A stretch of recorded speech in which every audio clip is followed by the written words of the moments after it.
नमो नमः प्यारे बच्चों, मैं आपकी संस्कृत शिक्षिका आज उपस्थित हूँ कक्षा षष्ठी रुचिरा भाग 1 के त्रयोदशा पाठक को लेकर, जिसका नाम है विमानयानम रचयाम। प्यारे बच्चों, यह एक कविता है, इसलिए पहले हम इसका पाठ कर लेंगे। राघव माधव सीते ललिते विमानयानम रचयाम, नीले गगने विपुले विमले वायु विहारम करवाम, उन्नत वृक्षं तुंगं भवनं क्रांत्वाकाशं खलुयां, कृत्वा हिमवन्तं सोपानं चन्दिरलोकं प्रविशाम, शुक्रश्चन्द्रः सूर्यो गुरुरिति गृहान् हि सर्वान् गणयाम, विविधा सुन्दरताराश्चित्वा मौक्तिकहारं रचयाम, अम्बुदमालाम् अम्बरभूषाम् आदायैव हि प्रत्ययाम्, दुखित पीडित कृषक जनानां गृहेषु हर्षे जनयाम। आइए बच्चों, अब हम इसका अर्थ देखते हैं। कहा जा रहा है, राघव माधव सीते ललिते विमानयानम रचयाम। राघव, माधव, सीता और ललिता सभी लोग मिलकर के एक विमान बनाए। रचयाम का मतलब बनाए। और नीले गगने विपुले विमली वायु विहारम करवाम, और उस विमान से वो सभी बच्चे क्या करें, नीले गगने, नीले आकाश में।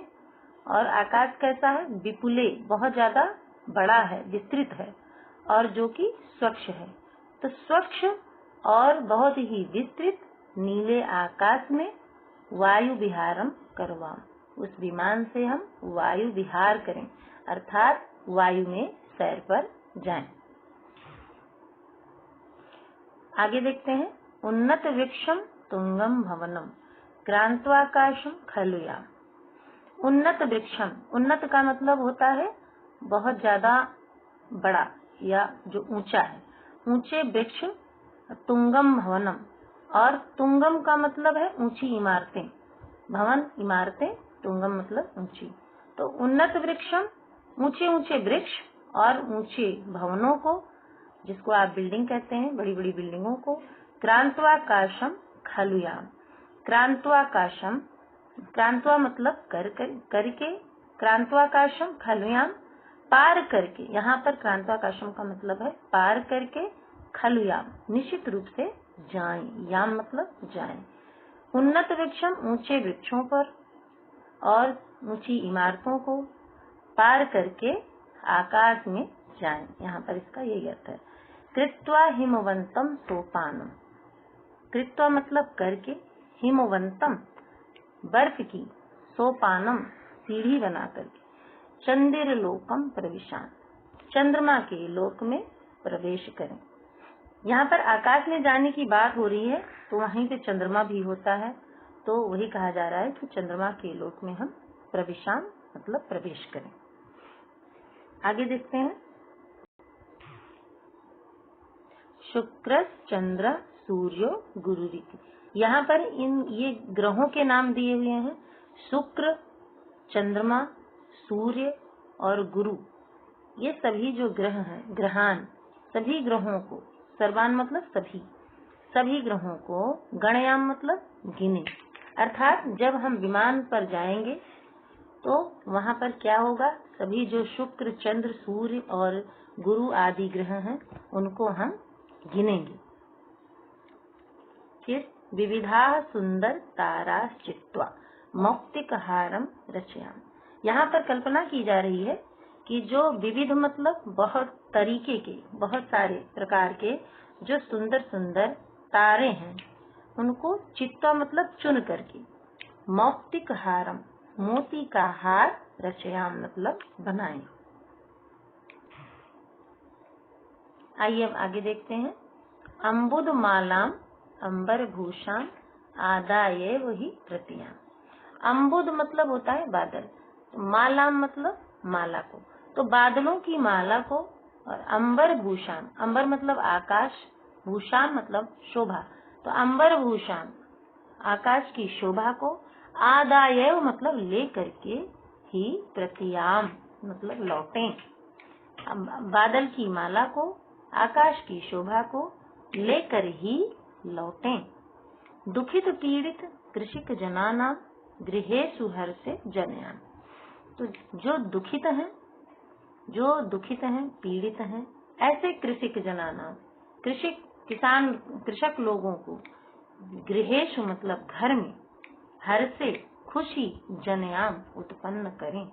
अर्थात जब सूखा पड़ जाता है तो किसान लोगों की अच्छी फसल नहीं होती तो उनके घर में दुख उत्पन्न हो जाता है। तो इसीलिए जब बादल को लेकर आएंगे बच्चे तो वो बारिश करेंगे और इस तरह से कृषि लोगों के यहाँ, जो कृषि लोग हैं, किसान लोग हैं, उनके यहाँ सुख को उत्पन्न करेंगे। आइए बच्चों, अब हम आपके पाठ्य पुस्तक के प्रश्न अभ्यास को देखते हैं। पहला प्रश्न दिया गया है,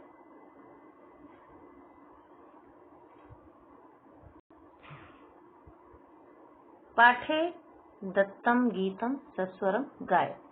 तो पहला प्रश्न तो आपको खुद से ही गाना है। दूसरा है, कोष्ठकांतर्गतेषु शब्देषु तृतीया विभक्तिम योजयित्वा रिक्त स्थानानि पूरयेत्। जो कोष्ठक में दिए हुए शब्द हैं, जैसे कि ये चंद्र है, विमल है, विमानयान, मौक्तिकार, इन सभी शब्दों को तृतीया विभक्ति में योजयित्वा योजन करके, बना करके आपको रिक्त स्थान की पूर्ति करनी है। तो यहाँ पर यथा जैसे दिया गया है कि नभा चंद्रेण शोभते, नभा चंद्रेण शोभते, यहाँ पर चंद्र था और तृतीया विभक्ति में चंद्रेण बन गया। उसी तरह आपको यहाँ पर विमलेन का तृतीया विभक्ति में, विमल का तृतीया विभक्ति में विमलेन होगा। तो सा विमलेन जलेन मुखम प्रक्षालेत। वह विमल जल से, स्वच्छ जल से मुख को धोता है, धोती है। अगला है, राघवः विमानयानेन, यहाँ पे बहरति लिखा है, विहरति होना चाहिए। तो राघव विमानयानेन विहरति, यहाँ पर विमानयान था और तृतीया विभक्ति में आपका विमानयानेन हो गया। गा नंबर में है कंठः और यहाँ पर मौक्तिक हार है, तो आपको तृतीया विभक्ति में ये हो जाएगा मौक्तिक हारेण शोभते। कंठः, कंठ में मोती का हार सुशोभित होता है। और यहाँ पर इसका अर्थ था राघव विमानयान से विहार करता है, सैर करता है। अब देखिए घा नंबर में नभः डैश प्रकाशते और सूर्य दिया हुआ है, तो सूर्य का तृतीया विभक्ति में हो जाएगा सूर्येण। यहाँ नभः सूर्येण प्रकाशते।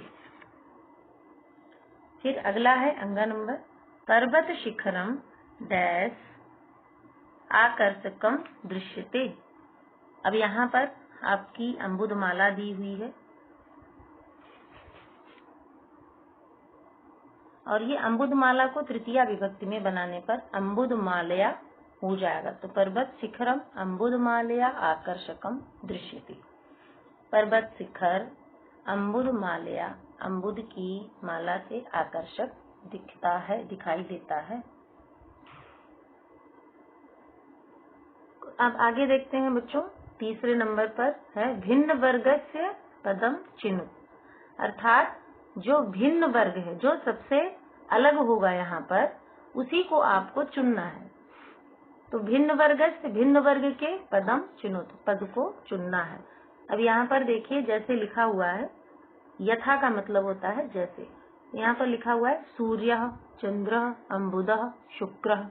अब आप सभी जानते हैं सूर्य जो है और चंद्रमा, और अम्बुद मतलब बादल, और शुक्र।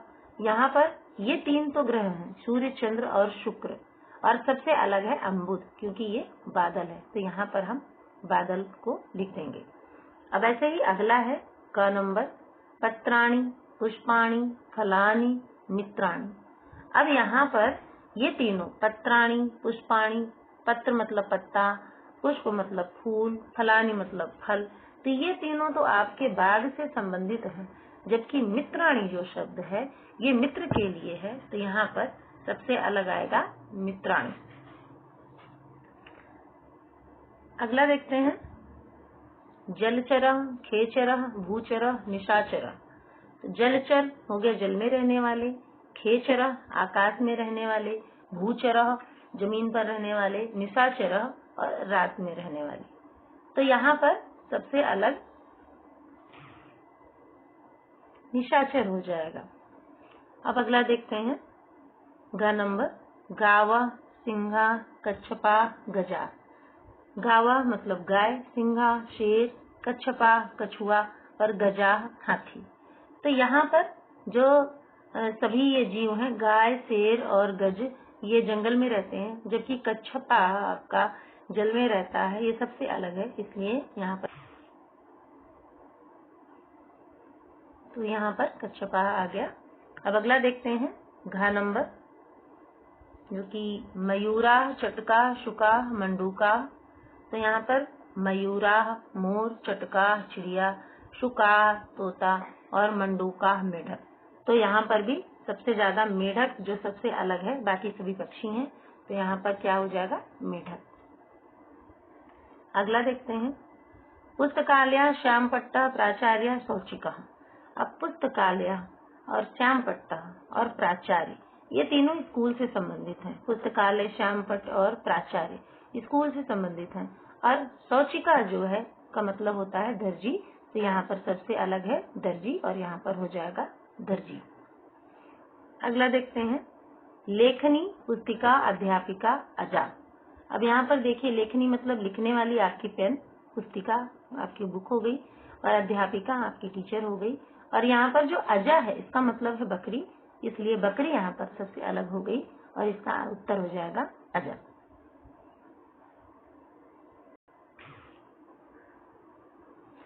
अब आपका क्वेश्चन नंबर 4, जिसका प्रश्नानाम उत्तराणि लिखत, प्रश्नों के उत्तर लिखिए। अब इसका पहला क्वेश्चन है का नंबर, के वायुयानम रचयन्ति। तो आपको पता है कि वायुयान कौन बनाते हैं, कौन बना रहे हैं। तो इस तरह से आप देखेंगे कि राघव, माधव, सीता, ललिता वायुयानम रचयन्ति। राघव, माधव, सीता और ललिता ने वायुयान बनाया। अगला है क्वेश्चन नंबर, वायुयानम कम कम क्रांत्वा उपरि गच्छति। वायुयान किसको किसको पार करके ऊपर जाता है। तो आपका आंसर है, वायुयानम उन्नत वृक्षम तुंगम भवनम आकाशम च क्रांत्वा उपरि गच्छति। जो वायुयान है वो ऊंचे वृक्षों को, ऊंचे भवनों को और आकाश को क्रांत्वा मतलब पार करके उपरि गच्छति ऊपर जाता है। अब आगे देखते हैं, वयम कीदृशम सोपानम रचयामि। वयम मतलब होता है हम कैसा सोपान बनाएं। सोपान मतलब सीढ़ी, कीदृशम मतलब कैसा, तो कैसा सोपान बनाएं। अब आपने उसमें आप अपनी कविता में पढ़ा कि वयम हिमवंतम सोपानम रचयामि। हम हिमवंतम मतलब बर्फ की सीढ़ी, सोपानम सीढ़ी, रचयाम बनाएं। आगे देखते हैं, वयम कस्मिन् लोके प्रविशामि। हम किस लोक में प्रवेश करें। आपकी कविता के अनुसार है, वयम चंद्रलोकम प्रविशामि। हम चंद्रलोक में प्रवेश करें। अगला है, आकाशे काह चित्वा मौक्तिकहारम रचयामि। आकाशे मतलब आकाश में, काह मतलब किसको, चित्वा चुन करके, मौक्तिकहारम मोती का हार रचयाम बनाएं। तो आपका आंसर है, आकाशे विविधा सुंदर तारा चित्वा मौक्तिकहारम रचयाम। आकाश में बहुत सारे सुंदर तारों को चुन करके मोती का हार बनाएं। अगला है, केसाम गृहे सुहर्षम जनयाम। किसके घर में हम हर्ष मतलब खुशी को जनयाम उत्पन्न करें। तो आपका आंसर दुखित, पीड़ित कृषिक जनानां गृहेषु हर्षं जनयाम। दुखित पीड़ित कृषिक जनानां गृहेषु हर्षं जनयाम। जो दुखित हैं, पीड़ित हैं, ऐसे किसान लोगों को, कृषिक दुर्बल लोगों के यहाँ घर में हम खुशी उत्पन्न करें। अब प्रश्न नंबर 5, विलोम पदानि योजय।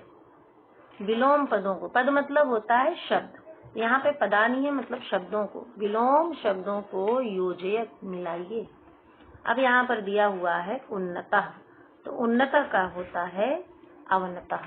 उन्नतः मतलब बहुत ऊपर ऊंचा, अवनतः मतलब नीचा। तो गगने, गगने का हो गया पृथिव्याम, गगने मतलब आकाश, पृथिव्याम मतलब आपकी धरती। सुंदरः का हो जाएगा असुंदरः, सुंदर और बिना सुंदर।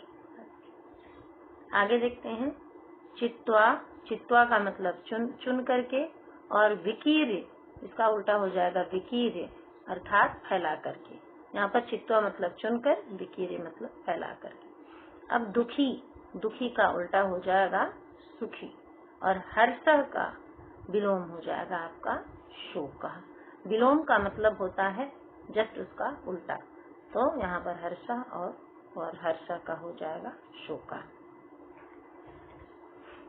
अगला प्रश्न देखते हैं, प्रश्न नंबर 6, समुचितय पदय रिक्त स्थानानि पूरयत। अब देखिए समुचितय मतलब समुचित, पदय शब्दों के, रिक्त स्थानानि, रिक्त स्थान में आपको पूरयत मतलब पूरा करना है। जो यहाँ पर खाली स्थान भरा हुआ है, खाली स्थान है, उसमें आपको सही शब्दों को भरना है।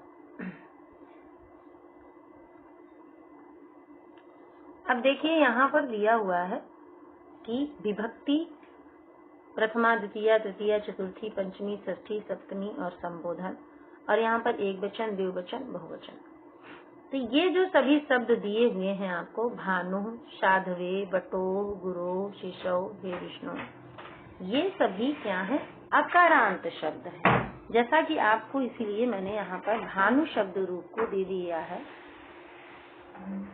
सॉरी उकारांत शब्द। ये सभी क्या है? जैसे बच्चों आप देख रहे हो भानु शब्द है, तो भानु के लास्ट में उ की मात्रा लगी हुई है, तो इसका मतलब है कि ये उकारांत शब्द है, जिसके अंतिम में जो स्वर होता है वही उसका अंत का शब्द होता है, इसीलिए इसको कहते हैं उकारांत। अब उकारांत का जो रूप है वो आपके प्रथमा में भानु भानु भानु चलता है, द्वितीया में भानुम भानु भानुन चलता है, तृतीया में भानुना भानुभ्याम भानुभी, चतुर्थी में भानवे भानुभ्याम भानुभ्या, पंचमी में भानो भानुभ्याम भानुभ्या, षष्ठी में भानो भानो भानुनाम, सप्तमी भानो भानुओ भानुसु, संबोधन हे भानु हे भानु हे भानुआ। तो इसी तरह जो ये भानु शब्द रूप है उकारांत है, इसी तरह आपको यहाँ भी भरना है।